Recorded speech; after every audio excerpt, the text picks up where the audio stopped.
నమస్తే welcome to 3T TV news. రాష్ట్ర ముఖ్యమంత్రి శ్రీ రేవంత్ రెడ్డి అన్నట్టుగా ఈ రోజు నుండి ప్రజలకు సేవకులుగా మా ప్రస్థానం ప్రారంభించడం జరుగుతుంది అని మహబూబాబాద్ నగర్ ఎమ్మెల్యే శ్రీ యన్నం శ్రీనివాస్ రెడ్డి అన్నారు।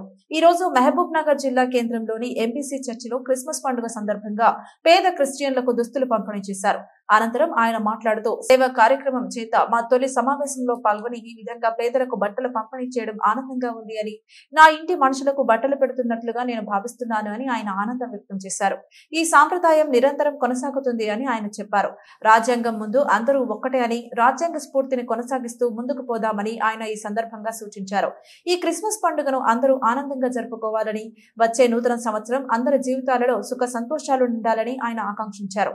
అంతకుముందు ఎంబీసీ చర్చిలో ప్రత్యేక ప్రార్థనలో పాల్గొని చర్చి నిర్వాహకులు ఏర్పాటు చేసిన కేక్ ను కట్ చేసి క్రిస్టియన్ సోదరులకు క్రిస్మస్ పండుగ శుభాకాంక్షలు తెలియజేశారు। Happy Christmas.